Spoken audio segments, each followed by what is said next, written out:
మన తండ్రి అయిన దేవుని నుండి ప్రభు అయిన యేసుక్రీస్తు నుండి కృపయు సమాధానం మనకు కలుగును గాక. ఆమేన్.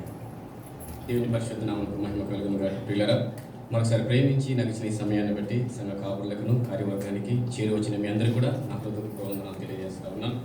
మరోసారి ఈ ఉదయకాల సమయంలో మీ మధ్య ఉండడానికి దేవుడు కృపను అనుగ్రహించి ఉంటున్నాడు. ఎంతైనా దేవుడు నమ్మదగిన వాడు. ప్రియులారా, దేవుని యొక్క వాక్యం సెలవుబడింది. మనం నమ్మదగిన వారం కానప్పటికీ ఆయన నమ్మదగినటువంటి వాడు. కాబట్టి కృపయంబడి దేవుడు కృపను అనుగ్రహించి ఈ భయంకరమైన దినాల్లో కూడా తన కృప చేత మనల్ని నడిపిస్తున్నటువంటి దేవునికి సమస్త ఘనత మహిమ ప్రభావంలో కలుగునుగాక.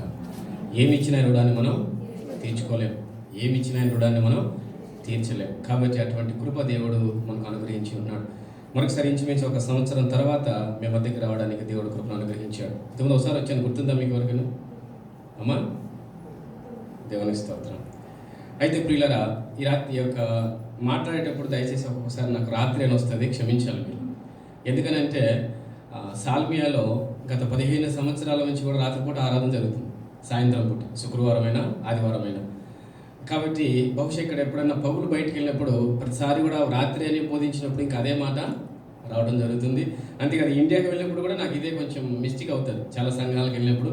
ఎందుకంటే ఇక్కడ పరిచయం చేస్తూ ఇంటి పోయిన తర్వాత ఊరుకుండలేం కాబట్టి అనేక స్థలాలకు వెళ్ళినప్పుడు ఫస్ట్ నేను చేసే రిక్వెస్ట్ ఇదే, అమ్మ ఒకసారి వాడేటప్పుడు రాత్రి అంటే ఏంటి పాస్టర్ గారికి అనిపించా ఇలా మాట్లాడుతున్నారేంటి అని దయచేసి అనుకోవద్దు. అలవాటు ప్రకారం వచ్చేదే తప్ప ఇంకొకటి కాదని తెలియచేయడం జరుగుతుంది. కాబట్టి ఈ యొక్క ఉదయకాల సమయంలో పిల్లరా మన సెక్రటరీ గారు కూడా నేను చెప్పడంలో ఆయన పొరపాటుగా రాసుకున్నట్టున్నారు. కాబట్టి 24 కాదు కానీ 84 కీర్తన, బహుశా వినేటప్పుడు కొంచెం పొరపాటు అయినట్టుంది. 84 కీర్తన 3-4 వచనాలు చదువుకుందాం. సైన్యములకు అధిపతియగు యెహోవా నా రాజా, నా దేవా, నీ బలిపీఠమునొద్దనే పిచ్చుకలకు నివాసము దొరికెను, పిల్లలు పెట్టుటకు వానకోవెలకు గూటి స్థలమును దొరికెను. నీ మందిరమునందు నివసించువారు ధన్యులు, వారు నిత్యము నిన్ను స్తుతించుదురు. నీ వలన బలమునందు మనుషులు ధన్యులు, యాత్ర చేయు మార్గములు వారికి అతి ప్రియములు. చాలము. ప్రార్థన చేసుకుందాం లేదా? ప్రార్థన అందరూ కూడా ఏకీవించండి. నిలబడినటువంటి వ్యక్తి వైపు చూడొద్దు. పరిశుద్ధాత్మ దేవుడు మనతో మాట్లాడేవాడుగా ఉన్నాడు. కాబట్టి దేవా, ఈ ఉదయం కాల సమయంలో నాతో మాట్లాడు, నన్ను బలపరచు నాయన. నేను వచ్చిన నన్ను వట్టి చేతులు పంపించద్దు, నింపబడి తృప్తిపడి దీవించబడి ఇక్కడి నుంచి నేను వెళ్ళాలి అని ఆశపడినప్పుడు తప్పనిసరిగా దేవుడు జ్ఞాపకం చేసుకుంటాడు. ఆశపడే ప్రాణాన్ని ప్రభువు తృప్తిపరచువాడుగా ఉన్నాడు. సర్వకృపానిధివైన తండ్రి, మీకు స్తోత్రములు నాయన. శాశ్వతమైన ప్రేమతో మమ్మల్ని ప్రేమించుచు విడవక ఎడబాయక కృప చూపుతున్న తండ్రి, మీకు స్తోత్రాలు. మరొకసారి ప్రభా, ఈ యొక్క ఉదయకాల సమయంలో నీ కృపా సింహాసనం వైపు నీ పాదాల దగ్గరికి వచ్చి ఉన్నాం.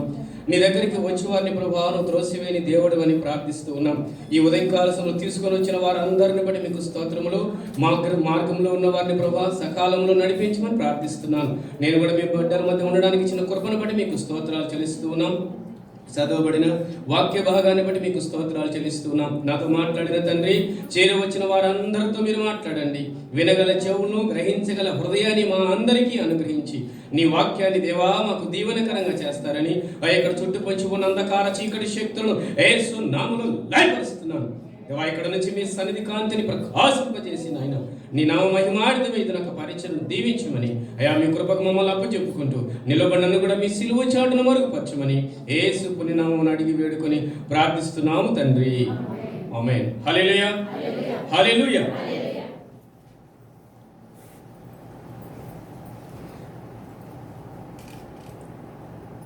ప్రియులారా, ఈ యొక్క ఉదయకాల సమయంలో మరొకసారి మనల్ని ప్రేమించి దేవుడి గొప్ప ఆధిక్యతను అనుగ్రహించి ఉంటున్నాడు. అయితే ఈ యొక్క సమయంలో 84 కీర్తన ఇక్కడ మనం గమనించినప్పుడు పరిశుద్ధ గ్రంథంలో ఈ యొక్క 150 కీర్తనలు కూడా పరిశుద్ధ గ్రంథంలో మనం చూస్తూ ఉన్నాం. అయితే ఈ కీర్తనలలో ఒక్కొక్క కీర్తన మనం పరిశీలించినప్పుడు ఇందులో ఈ 84 కీర్తన కూడా ఎంతో అమూల్యమైనటువంటి మాటలతో నిండి ఉన్నటువంటి ఒక మాటలుగా ఇక్కడ మనం గమనించవచ్చు. అయితే ఈ మాటలు రాసినటువంటి వారు ఎవరైనా మనం చూసినప్పుడు కోరహ కుమారులు దీన్ని రచించిన వారు. అయితే ఈ కీర్తనలు దావీదు కీర్తనలు అన్నప్పటికీ కూడా ఇందులో అనేక మంది దైవజనులు కీర్తనలు రచించారు. వారందరూ కూడా ఇందులో అవన్నీ కూడా పెట్టి ఉన్నారు. ఆసావు రాశాడు, కోరా కుమారులు రాశారు, మోసే రాశాడు, దావీదు రాశాడు, ఇలాగ చాలా మంది రాసుకుంటూ వెళ్ళిపోయారు. అయితే కోరాహు కుమారులు కూడా 10 కీర్తనలు ఇక్కడ రాసి ఉన్నారు. వారు రాసిన ప్రతి కీర్తన కూడా చాలా అమూల్యమైనటువంటి మాటలు రాసి ఉంటున్నారు. అయితే ఈ యొక్క కోరాహు కుమారులు మనం చూస్తున్నప్పుడు ప్రియులరా, ఈ యొక్క 3వ మాటను మనం చూస్తున్నప్పుడు, ఆ 3వ వచనాన్ని 84వ కీర్తన 3వ వచనాన్ని మనం గమనిస్తున్నప్పుడు అక్కడ వాళ్ళు దేవుని గురించి వర్ణిస్తూ దేవుని పట్ల వారికి ఉన్నటువంటి తృష్ణని, దేవుని పట్ల వారికి ఉన్నటువంటి ఆశని ఇక్కడ వ్యక్తపరుస్తున్నటువంటి వారుగా మనం చూస్తా ఉన్నాం. అయితే ప్రియులారా, ఈ కోరాహు కుమారులు మనం గమనించినప్పుడు వాళ్ళ తండ్రి పేరు ముందు కనపడతా ఉంది. కోరాహు అనేటువంటి మాట ఇక్కడ కనపడతా ఉంది. అయితే ఈ కోరాహు అనేటువంటి వ్యక్తి మంచి ఒక వ్యక్తిగా కాకుండా దైవజనులకి, సంఘానికి వ్యతిరేకంగా ఉన్నటువంటి వ్యక్తిగా సంఖ్యాకాండం 16వ అధ్యాయంలో మొదటి నుంచి కూడా మనం అక్కడ గమనించవచ్చు. అక్కడ దైవజనులైనటువంటి మోసే గారికి వ్యతిరేకంగా అక్కడ అయిష్టంగా మాట్లాడి అక్కడి నుంచి ఆ యొక్క వ్యక్తి ఇశ్రాయేల్ ప్రజలందరూ చూస్తుండగానే భూమి నెరయికి ఆ జనం అంతటిని కూడా ఒకేసారి అక్కడ మృంగివేయడము దేవుని యొక్క గ్రంథంలో మనం అక్కడ చూస్తా ఉన్నాం.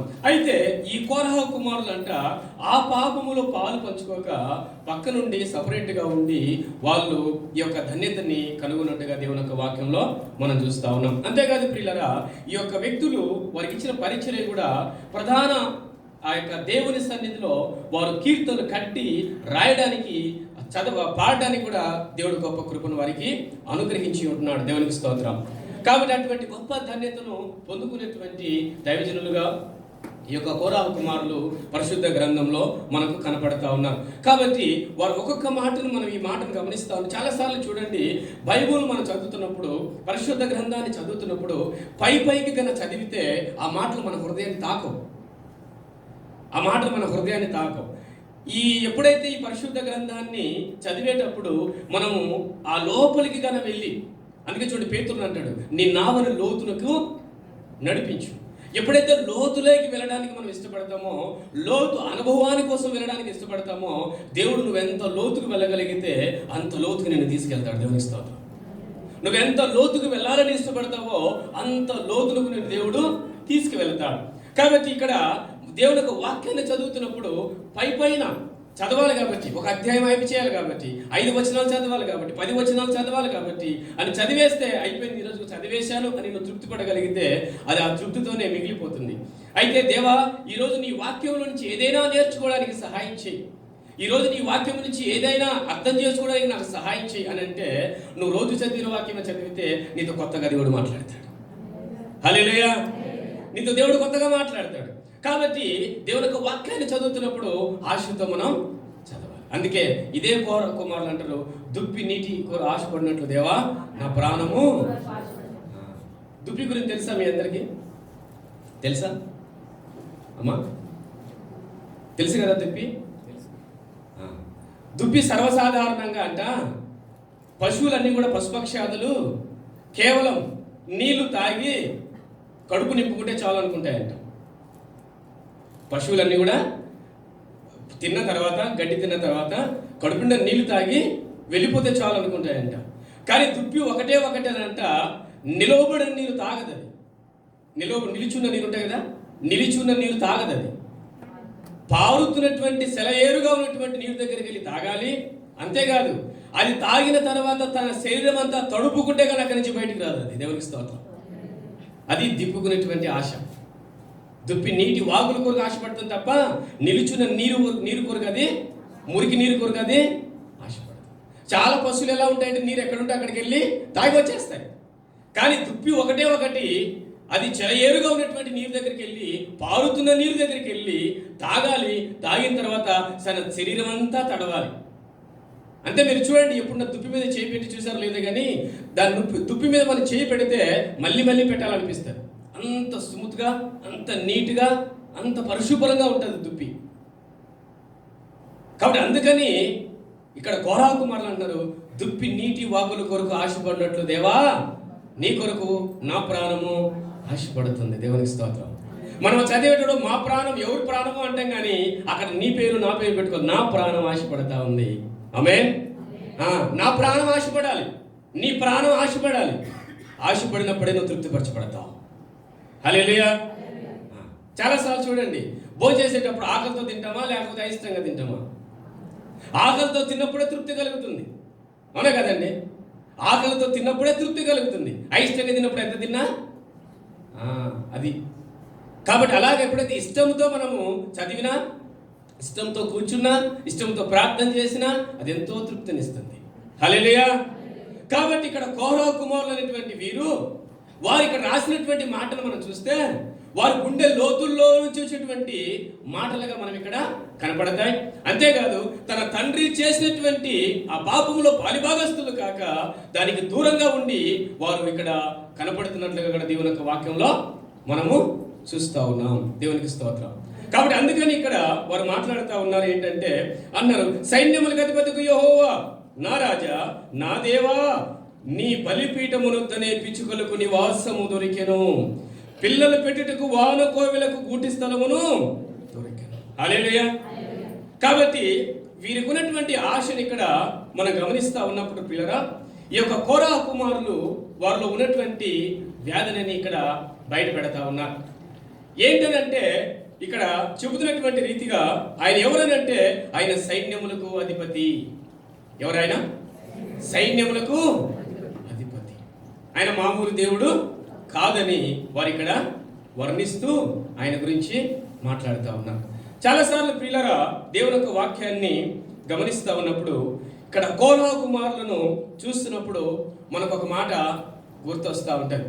ప్రపంచంలో ఎక్కడైనా మీరు చూడండి, డాక్టర్ పిల్లలు డాక్టర్ అవడానికి ఇష్టపడతారు, ఇంజనీర్ పిల్లలు ఇంజనీర్లు అవడానికి ఇష్టపడుతున్నారు. రాజకీయవేత్తలు చూస్తే వాళ్ళు మళ్ళీ రాజకీయవేత్తలుగా తన పిల్లలు కూడా అదే దారిలోకి వచ్చేస్తా ఉన్నారు.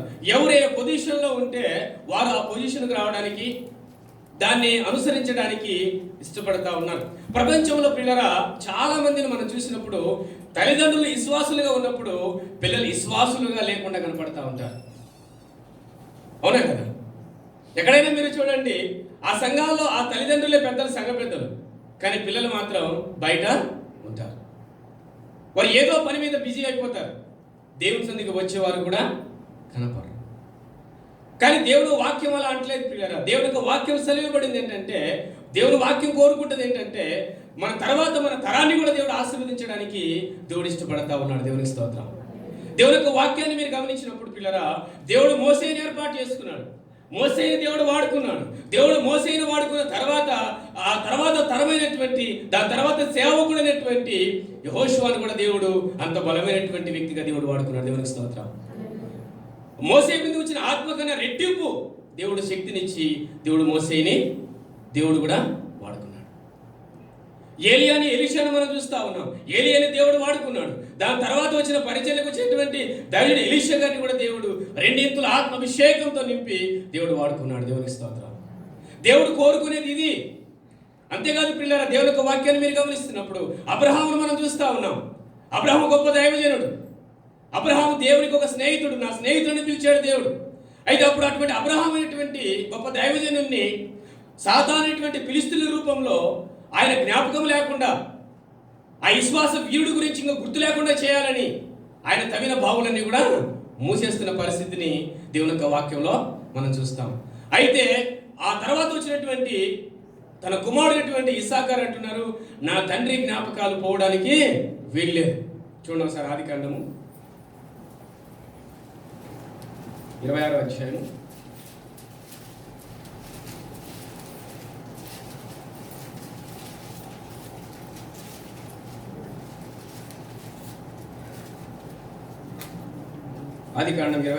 18వ వచనం. అప్పుడు తన తండ్రి అయిన అబ్రహాము దినములలో తవ్విన నీళ్ల బావులు ఇస్సాకు తిరిగి తవ్వించెను. ఏలయనగా అబ్రహాము మృతి పొందిన తరువాత ఫిలిష్తీయులు వాటిని పూడ్చివేసిరి. అతడు తన తండ్రి వాటికి పెట్టిన పేర్ల చొప్పున తిరిగి వాటికి పేర్లు పెట్టెను. మరియు ఇస్సాకు దాసులు ఆ లోయలో త్రవ్వగా జలాలుగా నీళ్ల బావి దొరికెను. దేవునికి స్తోత్రం. హల్లెలూయా. ఇక్కడ శత్రువైనటువంటి ఫిలిష్తీయులు ఏదైతే తన జ్ఞాపకానికి లేకుండా చేస్తున్నారో అటువంటి బావుల్ని మళ్ళీ తన కుమారుడైనటువంటి ఇస్సాకారు త్రవించడం వల్ల అక్కడంట జల్లగలటువంటి నీళ్లు, భయంకరమైనటువంటి ఊట అక్కడ దొరకడం మనం చూస్తా ఉన్నాం. దేవుడు కోరుకునేది ఇది. దాని తర్వాత తరాన్ని దేవుడు ఆశీర్వదించడానికి దేవుడు ఇష్టపడతా ఉన్నాడు. ఆ తర్వాత తరాలని దేవుడు ఆశీర్వదించడానికి ఇష్టపడతా ఉన్నాడు. వారిని రెట్టింపు ఆత్మాభిషేకంతో నింపి వారిని వాడుకోవడానికి దేవుడు ఇష్టపడతా ఉన్నాడు. నీతో ఈ యొక్క పరిచర్య ఆగిపోకూడదు. నీ మీద ఉన్నటువంటి ఆత్మ కన్నా నీ పిల్లల మీద రెట్టింపు ఆత్మ ఉండాలని దేవుడు కోరుకుంటూ ఉన్నాడు. హల్లెలూయా. కాబట్టి అది దేవుడు కోరుకున్నటువంటి ఆశ. కోరాహు నశించాడు కానీ తన పిల్లలు నశించిపోలేదు. కోరాహు దేవునికి ఆయాసకరంగా బ్రతికాడు కానీ తన కుమారులు దేవునికి ఆయాసకరంగా బ్రతకలేదు. కాబట్టి అందుకని వారు ఇక్కడ సంబోధిస్తా ఉన్నారు, అయ్యా పిచ్చుకలకు ఉన్నటువంటి ధన్యత మాకు లేదు అనేటువంటి విషయాన్ని అక్కడ వారు వర్ణిస్తూ మాట్లాడుతూ ఉన్నారు. మళ్ళీ అక్కడికి వెళ్దాం. కీర్తనలు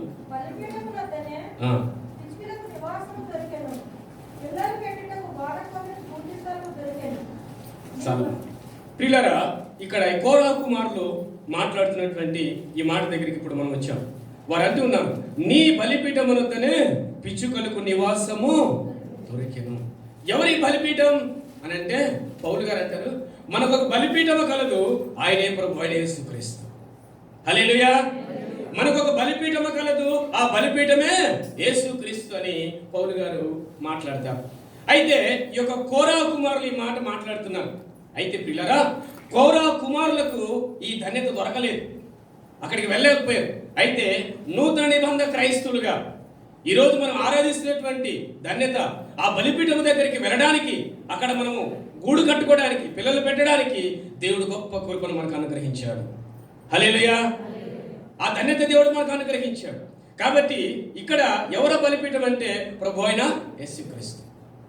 పిచ్చుకల కంట దేవుడు ఆ అవకాశాన్ని కలగజేశాడు. సర్వసాధారణంగా మీరు గమనించండి ప్రియులారా, దేవుడు మానవుని చేసినప్పుడు వెండి బంగారాలతో చేయలేదు, విలువైన వాటితో దేవుడు చేయలేదు. దేనితో చేశాడు మనిషిని? మట్టితో చేశాడు. మనం దారిమ్మడి వెళ్తున్నప్పుడు మన కాళ్ళకు మట్టి అయింది అనుకోండి, దాన్ని చాలా బాగుందని తీసుకెళ్తామా, ఇంటికి కడుక్కుంటామా? అమ్మా కడిగేసుకుంటాం కదా. చీ అని కడుక్కుంటాం, ఏంటి మట్టి ఎంత అయింది కాళ్ళకి ఏంటి అని కదా. ఏ ఎన్నిక లేనటువంటి మట్టి తీసుకొని, ఏ ఉపయోగం లేనటువంటి మట్టి తీసుకొని ఆ మట్టితో నిన్ను నన్ను దేవుడు తయారు చేశాడు. హల్లెలూయా.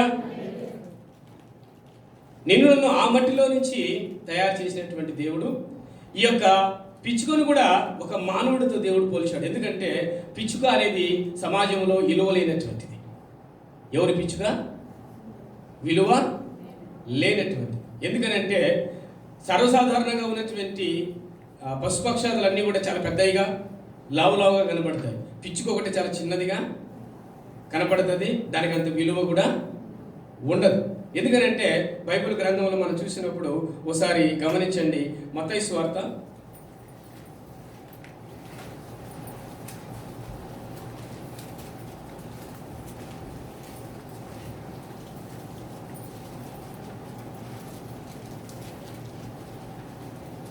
10:29.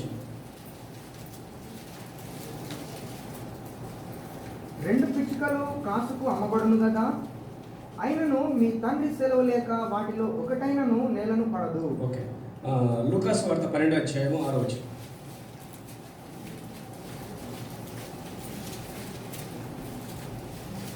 5 పిచ్చుకలు పాసులకు అమ్మబడును కదా, అయినను వాటిలో ఒకటైనను దేవుని ఎదుట మరువబడదు. మళ్ళీ చదువుమా. 5 పిచ్చుకలు 2 పాసులకు అమ్మబడును కదా, అయినను వాటిలో ఒకటైనను దేవుని ఎదుట మరువబడదు. చాలు ప్రియులారా, ఇక్కడ మీరు గమనించినట్లయితే మత్తయి సువార్తలో అక్కడ చెబుతున్నటువంటి మాట మనం గమనించినప్పుడు అంట 2 పిచ్చుకలు కాసుకు అమ్మబడును కదా. 2 పిచ్చుకలు ఒక కాసుకి అమ్మబడును. ఇక్కడ ఎన్ని వస్తున్నాయి? 5. అంటే ఇప్పుడు విలువనాయా విలువ లేనిట? ఇప్పుడు సర్వసాధారణంగా మీరు చూడండి, మనం బయటకు వెళ్ళి కూరగాయలు కొంటున్నాం అనుకోండి, ఆ టమాటాలు కిలో 10 రూపాయలు అనుకోండి, మనం 5 కిలోలు తీసుకుంటామంటే ఆయన ఏమంటాడంటే, అయ్యా 5 కిలోలు తీసుకోండి 40 రూపాయలకే ఇస్తానంటే. అంటే 5 కిలోలు ఎంత? మామూలుగా 50 రూపాయలు కదా, 5 బదులు 50. కానీ ఆయన చెప్తున్నది ఏంటి? 5 కిలోలు రూపాయలు కూడా వేసుకోండి, ఎందుకు ఎక్కువ తీసుకుంటున్నాం కాబట్టి అలాగా మాట్లాడతారు. అదే విలువైనటువంటి బంగారం దగ్గరికి మనం వెళ్ళామనుకోండి, ఆ బంగారం దగ్గరికి వెళ్ళినప్పుడు అయ్యా కిలో బంగారం ₹1,00,00,000 అని అంటే, అయితే 5 కిలోలు ఇవ్వండి అని అంటే 5 కిలోలు ఎంత? 5 కోట్లు. అయ్యా 4 కోట్లు ఇస్తామంటే ఇస్తారా? ఏమంటారు ఆయన? అయ్యా మీకు ఏమైనా మెంట్లా, పిచ్చి ఏంటంటే అలా మాట్లాడుతున్నారేంటి? బంగారే, అది నువ్వు ఎంత కొన్నా దాని రేటు మారదు. కాబట్టి ఇప్పుడు పిచ్చుకలు ఏంటంటే విలువ లేనివి కదా. ఒక పిచ్చుకకి 2 పిచ్చుకలు ఉంటాయి కదా. అక్కడ 5 పిచ్చుకలు 2 కాసులు, 4 రావాల్సినవి 5 వస్తున్నాయి. అంటే పిచ్చుక విలువ లేనటువంటిదిగా దేవుని గ్రంథంలో మనం చూస్తూ ఉన్నాం. అయితే పిచ్చుకల కన్నా మనం ఎవరమంట? హల్లెలూయా. పిచ్చుకల కన్నా మనము శ్రేష్టమైనటువంటి వారు. అంతేకాదు పిల్లరా, పిచ్చుకని మనం గమనిస్తున్నప్పుడు దేవుని యొక్క వాక్యంలో పిచ్చుక అంట అది సర్వసాధారణంగా మీరు గమనించినట్లయితే మనుషులు సంచారం చేసే స్థలంలోనే ఉంటుంది. అది మనుషులు సంచారం అనగా మనుషులు తిరుగుతున్నటువంటి వారి మధ్యలోనే అది ఉంటుంది. అంతేకాదు అది ఎలుతురు ఎక్కడుంటే అక్కడే అది ఉంటుంది, వెలుతురు లేని చోట అది ఉండదు. ఎందుకనంటే ప్రియులారా, అది అడవుల్లో నివసించదు. ఎందుకంటే అడవుల్లో మృగాలు ఉంటాయి, అడవుల్లో పులులు ఉంటాయి, సింహాలు, రకరకాలుగా భయంకరమైనటువంటి జాతులు అక్కడ ఉంటాయి. కాబట్టి అటువంటి వాటి మధ్య అది ఉండడానికి ఏమాత్రమును ఇష్టపడదు. అందుకే బైబిల్లో ఒక మాట ఉంటుంది కదా, మంచి నడవడి చెడు సహవాసము. కాబట్టి అటువంటి స్థలాలకు అది వెళ్ళదు. కానీ ఎటువంటి స్థలంలో ఉంటుందనంటే అది మనుషులు సంచారం చేసే స్థలంలో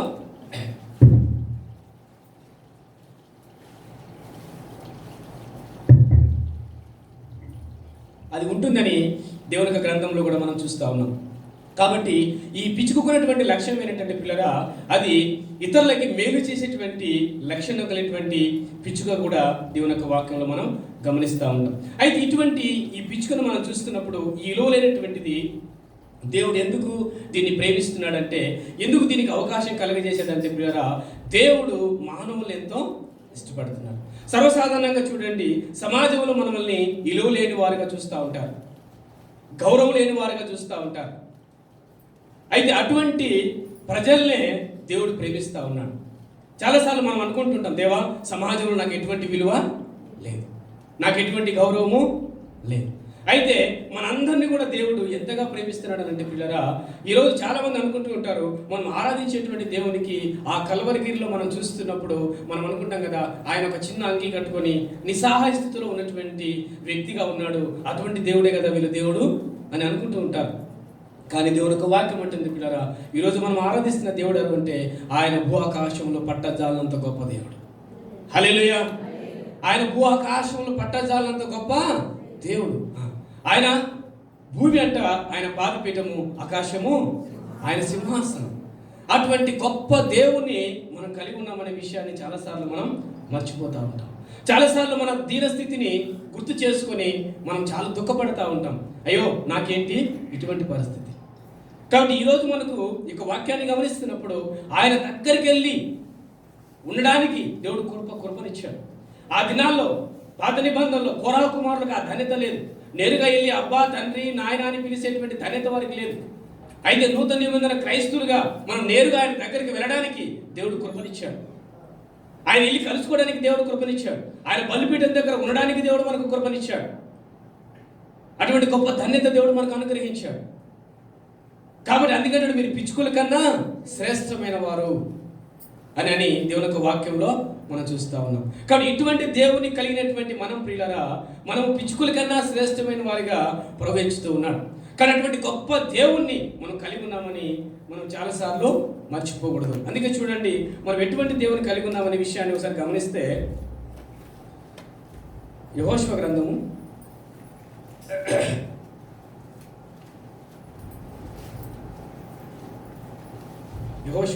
2వ అధ్యాయము 11-12 వచనం. మేము వినినప్పుడు మా గుండెలు కరిగిపోయింది. ఈ దేవుడైన యెహోవా పైన ఆకాశమందును క్రింద భూమి అందును దేవుడే. మీ ఎదుట ఎట్టి మనుషులకైనను ధైర్యమే మాత్రం ఉండదు. దేవునికి స్తోత్రం. చాలు. ఇక్కడ గమనించేట్లయితే ప్రియులరా, ఇక్కడ రాహాబు అనేటువంటి స్త్రీ ఈ మాటలు మాట్లాడుతూ ఉంది.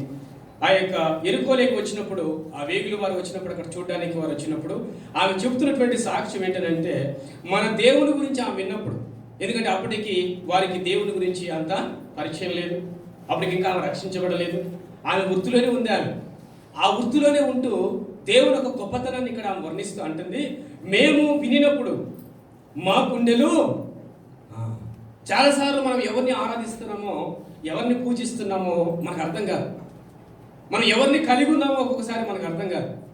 అయితే ఇక్కడ ఆ మాట మాట్లాడుతున్నప్పుడు చూడండి ధైర్యాన్ని మనకి ఇస్తుందంటే, ఆమె అంటుంది గుండెలు కరిగిపోయాయి. అంటే అంత అధైర్యపడిపోయాం మేము. ఎందుకంటే మీ దేవుడు మహారాజులు అనుకున్నటువంటి వారందరినీ కూడా హతమార్చుకుంటూ, వారందరినీ కూడా నలగదొక్కుంటూ వస్తున్న పరిస్థితిని మేము చూసినప్పుడు మాకు అలా అనిపించింది. మీ దేవుడనే యెహోవా పైన ఆకాశమందు క్రింద భూమి యందు దేవుడే. హల్లెలూయా. ఒక అన్య స్త్రీ, దేవుని ఎరగనటువంటి రాహాబు, దేవుని గురించి ఎక్కువ పరిచయం లేనటువంటి స్త్రీ ఈ మాటని మాట్లాడుతూ ఉంది. ఎవరంటే ఆయన పైన ఆకాశమందు దేవుడే, కింద భూమి యందు కూడా దేవుడే.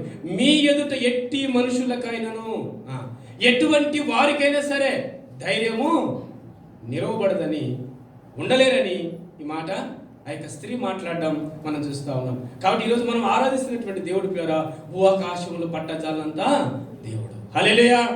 మనం చాలాసార్లు ఎన్నిక లేని వారముగా, ఉపయోగం లేని వారంగా, మనం ఏమీ చేయలేనటువంటి వారంగా అనుకుంటూ ఉంటాం. కానీ మనం ఆరాధిస్తున్న దేవుణ్ణి బట్టి మనం ధైర్యం తెచ్చుకోవలసిన వారంగా ఉన్నాం. అంతేకాదు ప్రియులారా, మీరు గమనించినట్లయితే ఒక విషయాన్ని ఆలోచించాలి. ఈ యొక్క కరోనా కష్టకాలంలో మీరు గమనించినప్పుడు పిచ్చుక ఏ విధంగా శ్రేష్టమైందో, పిచ్చుక ఏ విధంగా ఉపయోగకరమైందో నేను తర్వాత ఆ విషయాన్ని మాట్లాడతాను. ఇప్పుడు క్రైస్తవులుగా మనం ఉన్నప్పుడు ఈ యొక్క సమాజంలో మీరు గమనించండి, ప్రపంచవ్యాప్తంగా ఉన్నటువంటి వారందరూ కూడా వారి గురించి ప్రార్థించుకునే వారుగా ఉన్నారు, వారి గురించి క్షేమాన్ని కోరుకునే వారుగా ఉన్నారు, వారు చేసే భక్తి కూడా దేవాలయములు కాపాడమని చేసేవారుగా ఉన్నారు. అయితే ఒకే ఒక క్రైస్తవుడు పిల్లరా ప్రపంచం అంతటి కొరకు ప్రార్థించేవాడుగా ఉన్నాడు. హల్లెలూయా. క్రైస్తవుడే ఇతరుల కొరకు, తన యజమానుల కొరకు, ఏమండి, తన గ్రామం కొరకు, తన పట్టణం కొరకు, తన దేశం కొరకు ప్రార్థించేవాడుగా ఉన్నాడు. దేవునికి స్తోత్రం. కాబట్టి ఎందుకనంటే పిల్లలు దేవునికి వాక్యం సెలవుపడింది. కాబట్టి మీరు ఇతరుల కొరకు ప్రార్థించండి, ఇతరులకు క్షేమాన్ని మీరు కోరమని దేవునికి వాక్యం సెలవుపడింది. ఈరోజు మీలో చాలా మంది ఉపవాసాలుండి ఆ కరోనా కష్టకాలంలో ఇంట్లో ఉన్నప్పటికీ కూడా ఇతరుల కొరకు, బంధువుల కొరకు, స్నేహితుల కొరకు, కుటుంబాల కొరకు, ఏమండి, ఇతరుల కొరకు, పక్కన ఫ్లాట్లో ఉన్నటువంటి వారి కొరకు మనం ప్రార్థించే వారంగా ఉన్నాం. కారణం మనం ఆరాధిస్తున్నటువంటి దేవుడు అది మనకు నేర్పించాడు. పిచ్చుక కూడా అటువంటి లక్షణాలు కలిగినటువంటి పిచ్చుకకు కూడా మనం చూస్తాం. ఈ పిచ్చుకలు అంటే పిల్లరా చైనా ప్రాంతంలో 1956లో ఈ యొక్క పిచ్చుకల్ని వారు ఏం చేశారనంటే, అక్కడ ఉన్నటువంటి అధ్యక్షుడు వారికి పండుతున్నటువంటి ఆ పంట అంట వారు ప్రతిసారి కూడా వారికి రిపోర్ట్ ఇచ్చేవారు. చైనా వారికి ఇంత పంట వచ్చింది, ఇంత పంట మేము సమకూర్చాం, ఇంత ధాన్యాన్ని సమకూర్చాం అని ఎప్పటికప్పటికి సమాచారాన్ని ఇచ్చేవారంట. ఆ సమాచారాన్ని బట్టి వారు ఇతర దేశాల నుంచి కొనాలా వద్దా అని ఆలోచన చేసేవారంట. అయితే ఇలా ఆలోచన చేస్తున్నప్పుడు వారు ఏం జరిగిందని అంటే పిల్లరా, ఒకసారి వారు ఇన్ఫర్మేషన్ని వారికి అందించారు. అందించిన తర్వాత ఆ సంవత్సరం అంటే వరదలు వచ్చాయంట, భయంకరమైన వరదలు వచ్చాయి. ఈ వరదలు వచ్చినప్పుడు వారు ఏం చేశారంటే ఈ పంట చాలా నష్టపోయారు. ఒకవేళ అధ్యక్షుడు మీకు తెలిసి ఎలా ఉంటారో, చైనాలో చాలా భయంకరమైనటువంటి వ్యక్తులుగా ఉంటారు. అయితే వారి నిజాన్ని వారికి చెప్పకపోగా వారి నింద ఎవరి మీద వేశారంటే పిచ్చుకల మీద వేశారు. ఏం చేశారంటే, సార్ వచ్చిన ధాన్యం అంతా మేము దాచిపెట్టాం కానీ పిచ్చుకలు వచ్చి ఆ యొక్క ధాన్యాన్ని అంతా తినేసాయి అని చెప్పారు. అప్పుడు ఆయన అధ్యక్షుడు ఏం చేశాడంటే, ఆ దినాల్లో అంట వారికి భయంకరమైన కరువు వచ్చింది ఆ దేశంలో. ఈ కరువు వచ్చినప్పుడు ఆయన అనుకున్నాడు, ఈ పిచ్చుకలు తినడం వల్లనే కదా ఈ భయంకరమైన కరువు మేము అనుభవించవలసి వచ్చింది. కాబట్టి అప్పుడు ఆయన ఒక ఆర్డర్ పాస్ చేశాడు, పిచ్చుకలు ఎక్కడ కనపడితే అక్కడ వాటి చంపేయండి. అనగా వారు బాంబులు పెట్టి, ఇలా పెట్టి, మందులు పెట్టి, రకరకాలుగా చేసి మొత్తానికి 1956 నుంచి 60 వరకు ఈ 4 సంవత్సరాలలో మొత్తం ఆ దేశంలో పిచ్చుకలు లేకుండా చేశారు. పిచ్చుకలన్నిటిని కూడా రకరకాలుగా చంపేశారు. అయితే వీటన్నిటిని చంపిన తర్వాత వారికి ఇంకా జరగబోయేది ఏంటంటే, వారు పంట నష్టాన్ని ఇంకా అత్యధికంగా నష్టపోతా ఉన్నారు. పంట రావట్లేదు, గతంలో పండినంత కూడా పండట్లేదు వాళ్ళకి. ఒక విధంగా పిచ్చుకలు ఉన్నప్పుడు తింటున్నాయి అన్నప్పటికీ కూడా వారికి ఇంకా తక్కువైపోయింది పంట. పంటలు రావట్లేదు. అప్పుడు అనుకున్నారు కదా శాస్త్రవేత్తలు, ఒకవేళ మేమేమైనా తప్పు చేసామా, ఎందుకని పిచ్చుకలు చంపాం, అసలు ఎంత తింటుంది పిచ్చుక అని చూస్తే ఆ పిచ్చుకలు పట్టుకొని ఎక్కడో కొద్దిగా ఒకటో రెండో దొరికితే వాటిని పట్టుకొని వాటిని కోసి ఆ యొక్క శాస్త్రవేత్తలు చెక్ చేస్తే ఆ యొక్క పిచ్చుక పొట్టలో ఉన్నటువంటి ధాన్యం అంట పావుల భాగం, ముప్పావుల భాగం వచ్చేసి ఆ యొక్క ఉన్నటువంటి పొలం మీద ఉన్న పురుగులు, పొలానికి ఏది నష్టాన్ని కలగజేస్తాయో వాటన్నిటిని కూడా ముప్పావుల భాగాన్ని వారు కనుగొన్నారు. అప్పుడు ఈ రిపోర్ట్ని అధ్యక్షుడికి అందజేశారు. సార్, పిచ్చుకల వల్ల మనకు ఉపయోగమే కానీ పిచ్చుకల వల్ల ఏమాత్రం మనకు నష్టము లేదు. పిచ్చుకోకున్న పొట్ట అంతా కదండి, అంతే అంత ఉంటుంది. మరి ఈ పొట్టలో అంటే వారు ఇచ్చిన రిపోర్ట్ ఏంటంటే మనకున్న ధాన్యం అంతా కూడా అవి తినేసారు.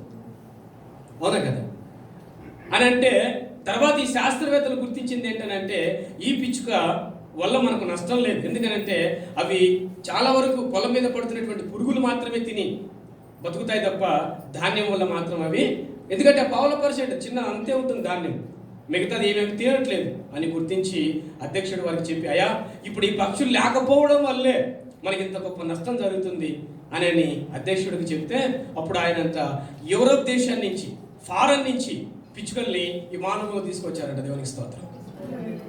హల్లెలూయా. ఎక్కడి నుంచి? ఫారెన్ నుంచి, ఇతర దేశాల నుంచి కొనుగోలు చేసి, ఊరికి కాదు కొనుగోలు చేసి కొని మళ్ళీ చైనాకి పిచ్చుకలు తీసుకొచ్చారు. దేవునికి స్తోత్రం. హల్లెలూయా. చాలాసార్లు చూడండి, క్రైస్తుడు అంటే చాలా ఇలువలేని వాడిగా మాట్లాడతారు, ప్రార్థనాపరుడు అంటే ఇలువలేని వాడిగా మాట్లాడతారు. కొంతమంది అంటే మా గ్రామంలోకి మీరు రావడానికి వీలు లేదు, మా పట్టణంలోకి మీరు ఉండడానికి వీల్లేదు, మా ఫ్లాట్లో ప్రార్థన చేయడానికి వీల్లేదు, ఏమండి ఇక్కడ మీరు ప్రార్థన చేయడానికి వీల్లేదు, అక్కడ ప్రార్థన చేయడానికి వీల్లేదు అని అంటారు. క్రైస్తవుడు ఎక్కడుంటే అక్కడ వారికి దీవెనే కానీ నష్టం ఏమాత్రము కాదు. హల్లెలూయా. క్రైస్తవుడు అనేవాడు, విశ్వాస అనేవాడు ఏ ప్లాట్లో ఉన్నా, ఎందుకంటే మనకి ఇక్కడ ప్లాట్లు ఉన్నాయి కాబట్టి, ఏ గ్రామంలో ఉన్నా, ఏ పట్టణంలో ఉన్నా, ఏ ఇంట్లో ఉన్నా వారికి దీవెనే తప్ప వారికి ఎటువంటి నష్టము లేదు. హల్లెలూయా. చాలా మంది కోయిటింట్లో ఉన్న వారితో మాట్లాడుతూ ఉంటే అప్పుడు చెప్తారు, అయ్యా మా పాస్టర్ గారి గురించి, మా యొక్క యజమానుల గురించి ప్రార్థన చేయండి. మొన్న ఏమంటుంది, సార్ మా ఇంట్లో అందరికి కరోనా వచ్చింది, నాకు రాలేదు సార్, వారందరికీ క్షేమం కొరకు ప్రార్థన చేయండి. హల్లెలూయా. నేను మాస్క్ పెట్టుకోవాలి, నేను శానిటైజర్ రాసుకోవాలి అంటలేదు ఆమె ఏమంటుంది, సార్ నాకు రాలేదు సార్, పాస్టర్ గారు వాళ్ళ గురించి ప్రార్థన చేయండి, వారందరూ కరోనాతో బాధపడతా ఉన్నారు. చూసారా పిచ్చుక ఎంత ప్రపంచంలో శ్రేష్టమైందో, పిచ్చుక ఏ విధంగా విలువైనటువంటి పిచ్చుకగా, సమాజానికి మేలు చేసేటువంటి పిచ్చుకగా, సమాజాన్ని ఉద్ధరించే పిచ్చుకగా ఉంటుందో, ఈరోజు క్రైస్తవుని జీవితం కూడా పిల్లరా సమాజాన్ని ఉద్ధరించేటువంటి, సమాజానికి ఉపయోగకరమైనటువంటి పిచ్చుక అనే విషయాన్ని మనం గుర్తించాలి. కాబట్టి అందుకన్నాడు దేవుడు, మీరు పిచ్చుకల కన్నా శ్రేష్టమైన వారు. హల్లెలూయా. మనం పిచ్చుకల కన్నా శ్రేష్టమైనటువంటి వారు. కాబట్టి దేవుడు భూ ఆకాశములు పట్టజాలంత దేవుడు మనతో సహవాసం చేయడానికి దేవుడు ఇష్టపడ్డాడు, మనకు దగ్గర తీసుకోవడానికి దేవుడు ఇష్టపడ్డాడు.